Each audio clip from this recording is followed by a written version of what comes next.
श्री सुखदेव जी महाराज कहते हैं, राजन, सबसे पहले मनु महाराज के 3 बेटियों की कथा सुनाई गई, आकुति, देहोती और प्रसूति। और राजन, अब उनके 2 पुत्र थे, उत्तानपाद और प्रियव्रत। उत्तानपाद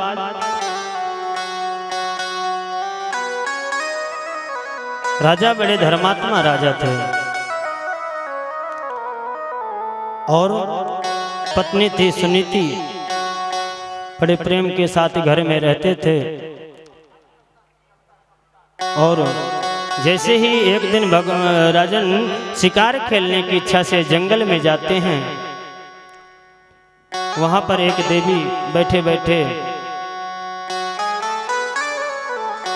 रुदन कर रही थी। राजा ने देखा, ममता जागी, जाकर के पूछा, देवी क्यों रो रही हो?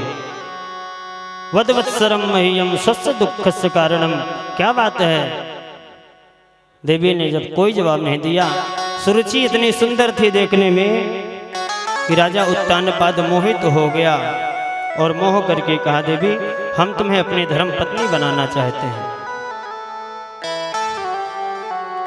देवी ने कहा, यदि मैं जाऊंगी घर में तो जो आपकी दूसरी पत्नी है उसका क्या करेंगे? बोले वो भी प्रेम से रहेगी, आप भी रहिए। बोले ना, या तो मैं रहूंगी या तो वो। घर में आई सुरुचि, जैसे ही आई आदेश पारित हुआ और बेचारी सुनीति को घर से बाहर निकाल करके एक झोपड़ी बना करके उत्तानपाद ने स्थान दे दिया। दोनों से एक एक पुत्र हुए। जो सुनीति थी उसके पुत्र का नाम है ध्रुव और सुरुचि के पुत्र का नाम उत्तम।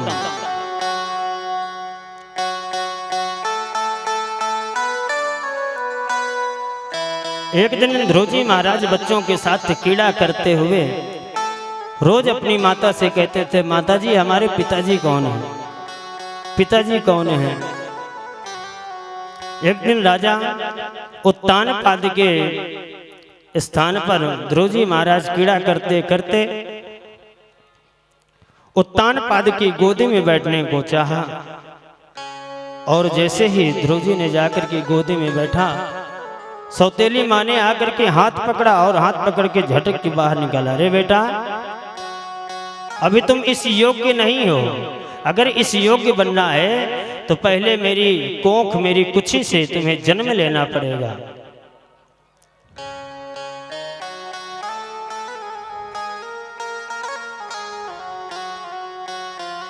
अभी तो अभाग्नि का बेटा है। आज यहाँ पर सुरुचि भक्त और भगवान दोनों का अपमान कर रही है।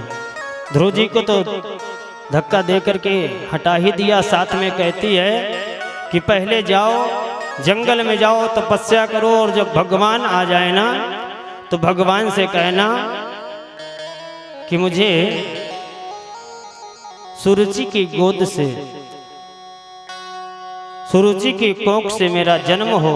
जब इस कोख से तेरा जन्म होगा तभी तुम इस पद पर बैठने के अधिकारी बनोगे। तपसाराध्य पुरुषम तस्वैनो ग्रहेण में गर्भे तुम साधनात्मानं यदिच्छसि नृपासनम।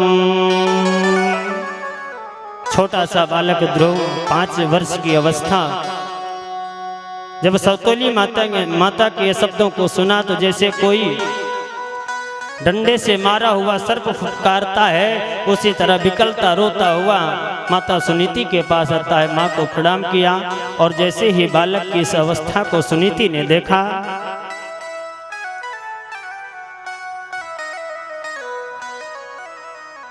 तो सुनीति का मन एकदम मुरझा गया। जैसे कि अग्नि के कारण कोई प्रफुल्लित पुष्प मुरझा जाता है, उसी तरह सुनीति का चेहरा मुरझा गया ध्रुव की ऐसी अवस्था को देख करके।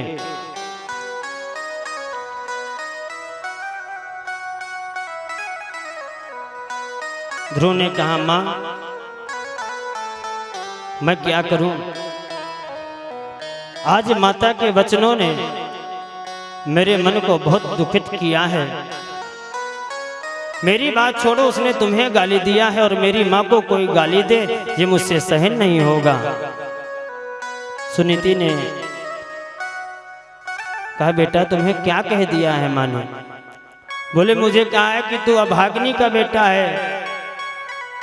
तो सुनीति ने कहा इसमें कौन सी गलत बात है, वास्तव में तू अभाग्नी है, मैं तो अभाग्नी हूँ, दुर्भाग्नी हूँ। और बेटा सत्य तो यही है कि जिस पिता को तुम रोज पूछते थे ना, उसी पिता को आज तुम्हारी सौतेली माँ ने तुम्हें बतला दिया। ऐसा पिता जो हर कण-कण में व्याप्त है।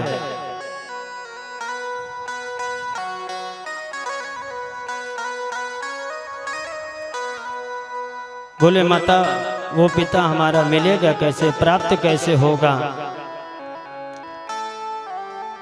माता ने कहा कि बेटा वो हर जगह व्याप्त है, केवल हरि व्यापक सर्वत्र समाना, प्रेम प्रकट हो ही मैं जाना।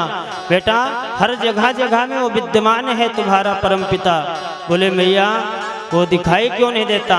बोले जैसे पुष्प में सुगंध कण कण में व्याप्त है पर वो दिखाई नहीं देती। दूध में घृत कण कण में व्याप्त है पर दिखाई नहीं देता। कब दिखाई देगा? जब घृत को लेकर के जमाओ और जमाने के बाद उसका मंथन करो और उसमें से मक्खन निकलेगा, फिर उसको गरमाओ, तब जाकर के घी बनता है। बेटा वो व्याप्त तो हर जगह है पर दिखाई नहीं देगा, उसके लिए तुम्हें तपस्या करना पड़ेगा। ध्रुव जी महाराज 5 वर्ष की अवस्था में अपने गृह को छोड़ करके, घर को छोड़ करके जंगल की ओर चल पड़े। और जैसे ही जंगल में गए वहां पर नारद जी से भेंट हो गई। नारद मुनि आकर के बतलाते हैं, अरे बेटा कहाँ जा रहे हो? नारद जी को ध्रुव जी ने प्रणाम किया। बोले महाराज मैं तो उस परम पिता की खोज में निकला हूं, मैं वहीं जा रहा हूं, मैं तो उनको प्राप्त करना चाहता हूं। नारद जी ने कहा रे बड़े बड़े अमलात्मा विमलात्मा महात्मा योगेंद्र मुनेन्द्र संत सन्यासी न जाने कितने सालों से तपस्या कर रहे हैं, हाँ? और तुम उसकी झलक पाने के लिए छोटी सी अवस्था में बेटा जाओ, घर जाओ, घर जाकर के खेलो कूदो। ये तुम्हारी उम्र तपस्या करने की बात नहीं है। और तुम्हारी माँ ने अगर कुछ बोल भी दिया है तो माँ का अधिकार है बोलने का। नारद जी महाराज संत नहीं है, संता है। संत तो आपको मिल जाएंगे और भगवान जी से अपनी कृपा प्रदान कराना चाहते हैं, अपना आशीर्वाद देना चाहते हैं, वहां पर संत अपने आप भेज देते हैं।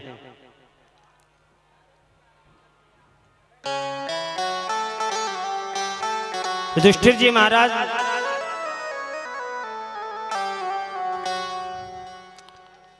भगवान धर्मात्मा राजा युधिष्ठिर को भी भगवान की बड़ी कृपा प्राप्त थी। और महात्मा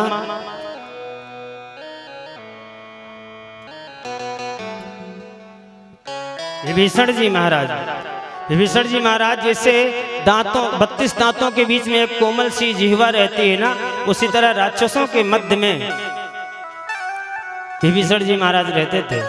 पर भगवान का आशीर्वाद मिलना था, भगवान का दर्शन होना था, तो वहां भी संत भगवान ने भेज दिया।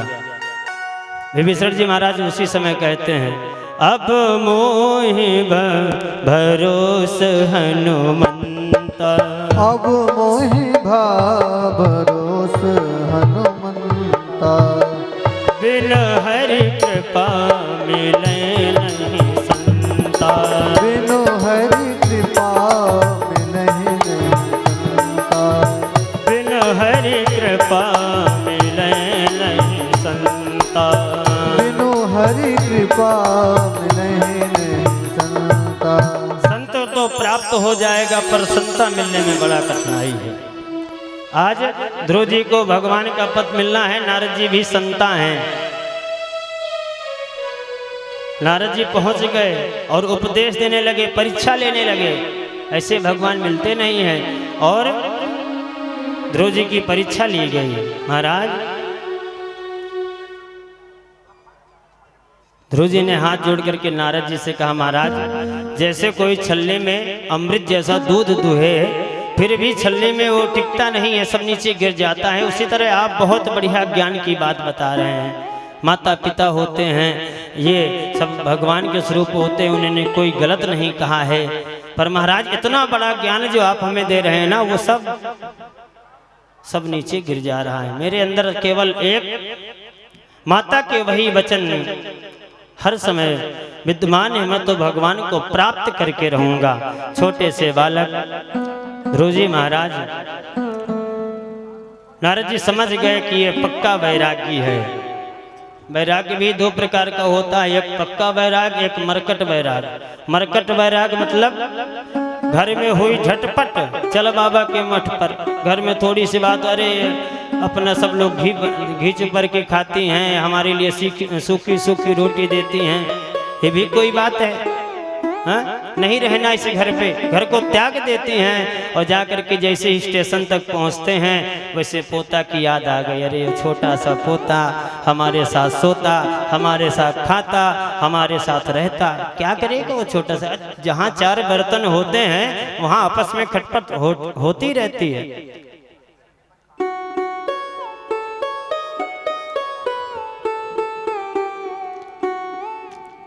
नारद जी ने वैराग्य की परीक्षा लिया कि इनका कैसा वैराग्य है। जान गए कि ये तो सच्चा वैराग्य है। नारद जी ने ध्रुव जी को द्वादशाक्षर मंत्र का जप दिया। बोले बेटा इस मंत्र को लेकर के जाओ और निष्ठा के साथ जप करना। ध्रुव जी महाराज उस मंत्र को लेकर के मथुरा की ओर निकल पड़ते हैं।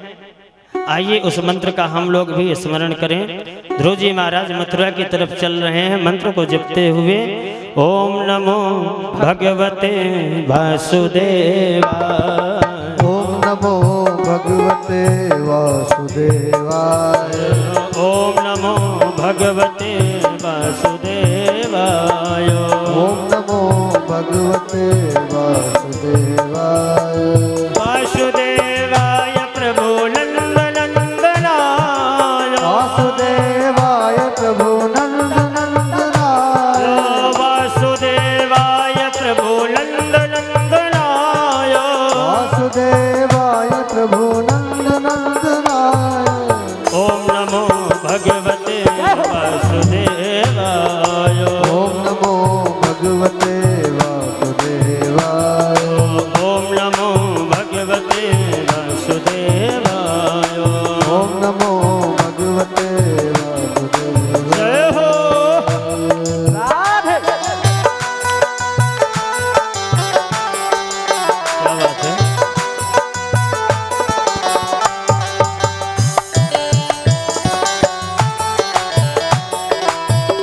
श्री हरि।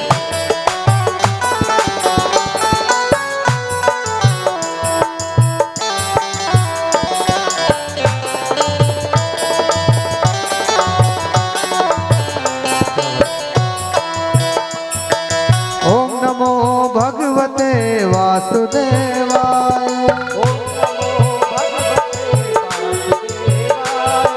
वासुदेवाय प्रभु नंद नंदनाय,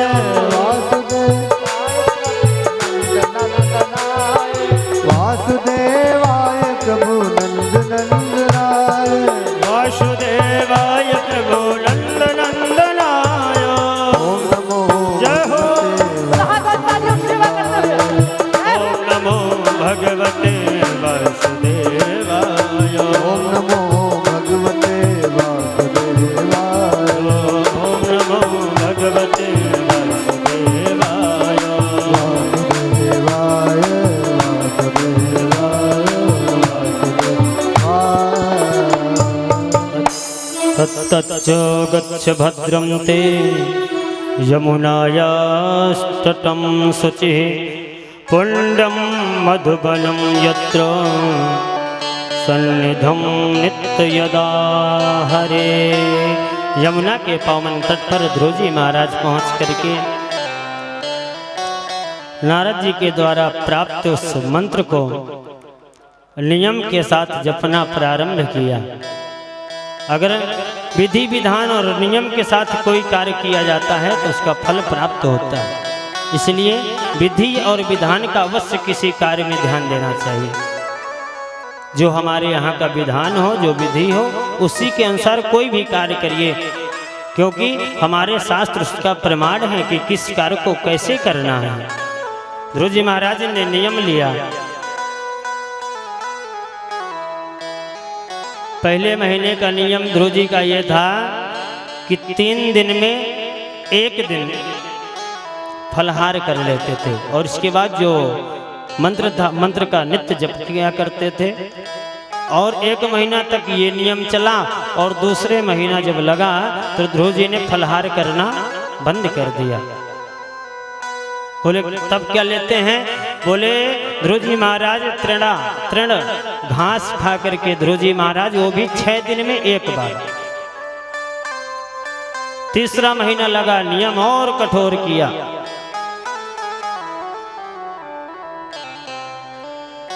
घास को भी छोड़ दिया, केवल यमुना का जलपान करते हैं, वो भी 9 दिन में 1 दिन।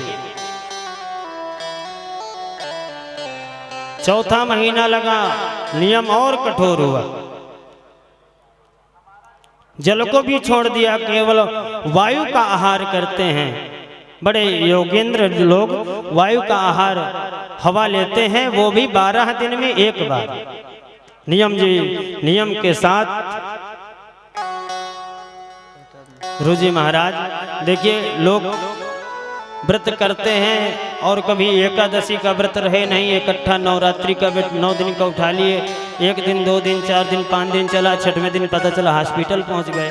ऐसा नहीं करना चाहिए। नियम धीरे धीरे पूरा होना चाहिए। और क्रमशः ध्रुव जी महाराज ने अपने आप को कठोर बनाते बनाते आज जैसे ही 6वां महीना लगा, 1 अंगुष्ठ के बल भगवान ध्रुव जी महाराज खड़े होकर के अपने ही वायु को रोका और वायु को ला करके कंठ में अवरुद्ध किया तो चराचर पूरा जगत स्तब्ध हो गया। देवताओं के प्राण हरने लगे। प्राण जब निकलने लगे तो देवताओं ने जाकर के भगवान विष्णु को प्रणाम किया, महाराज रक्षा करिए, पाहि माम प्रभु। न जाने कौन सा ऐसा कार्य हो रहा है जिसके हमारे प्राण अवरुद्ध हो गए हैं, प्राण बच जा रहे हैं, आप कृपा करके कृपा करिए। विष्णु भगवान ने कहा, रे देवताओं घबराने की बात नहीं है, हमारा बड़ा भक्त ध्रुव सबके प्राणों को खींच रहा है। अब मुझे जाना पड़ेगा। यहाँ पर ध्रुव जी को दर्शन देने नहीं जा रहे हैं, स्वयं भगवान गरुड़ पर आरूढ़ होकर के ध्रुव का दर्शन करने जा रहे हैं। ऐसे भक्त ध्रुव जी महाराज एकदम 1 अंगुष्ठ के बल पर खड़े होकर के जैसे ही भगवान सामने आए, अरे बेटा ध्रुव नेत्र खोलो, मैं आपके सामने हूँ। पर वो दिव्य अलौकिक झांकी को ध्रुव जी महाराज अपने हृदय भवन में नेत्र बंद करके दर्शन कर रहे थे। वही झांकी अंदर, वही झांकी बाहर। बाहर को देखने की जरूरत नहीं, जब उसी झांकी का आनंद वो अंदर ध्रुव जी कर रहे हैं तो बाहर झांकने की आवश्यकता नहीं। और ध्रुव जी महाराज उसी झांकी का दिव्य अवलोकन अंदर अंदर। आज नारायण समझ गए कि नेत्र खोलने वाला नहीं है। तुरंत अपनी हृदय की जो झांकी थी ना, उसको गायब कर दिया। जैसे ही झांकी गायब हुई, छटपटा करके ध्रुव जी ने जब नेत्र खोला तो सामने भगवान नारायण विराजमान थे। बोले भक्त वत्सल भगवान की जय हो। ध्रुव जी बेचारे 5 वर्ष की अवस्था में भगवान को प्राप्त किए। अब ध्रुव जी महाराज खड़े होकर के भगवान को साष्टांग प्रणाम किया। साष्टांग माने सभी अंगों से भगवान को लेट करके प्रणाम किया। प्रणाम करते समय कुछ लोग अपने हाथों को छुपा लेते हैं, पीछे करके प्रणाम करते हैं। ऐसा विधान नहीं है, क्योंकि अच्छे कर्म और बुरे कर्म इन्हीं हाथों से होते हैं। तो सब कुछ भगवान के सामने समर्पित कर देना चाहिए, पीछे छुपाना नहीं चाहिए। साष्टांग लेट करके ध्रुव जी महाराज ने भगवान को प्रणाम किया और प्रणाम करके खड़े हो गए, फिर साष्टांग लेट गए, क्योंकि छोटे से बालक ध्रुव को कुछ पता ही नहीं था, कोई ज्ञान ही नहीं था कि मुझे क्या करना है। और ध्रुव जी महाराज जब बार बार भगवान को प्रणाम करें, फिर खड़े हो जाएं, फिर प्रणाम करें, फिर खड़े हो जाएं, भगवान समझ गए।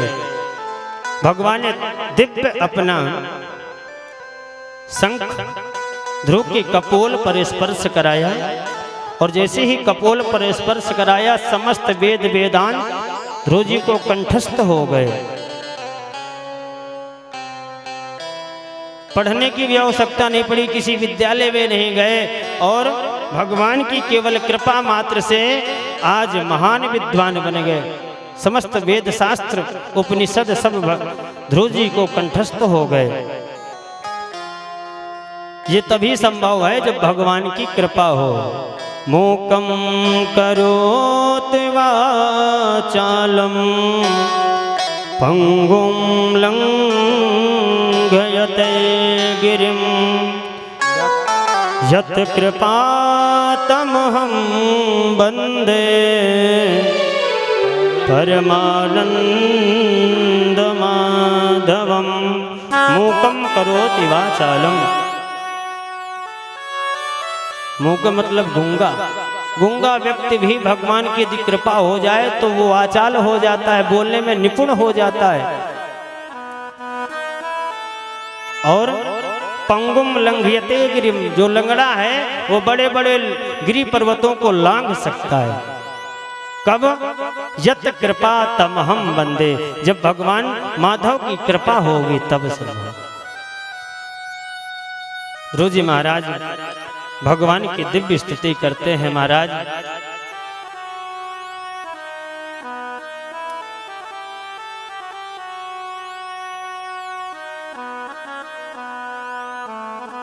ध्रुव नारायण ने कहा, क्या चाहते हो, कोई वरदान मांगो।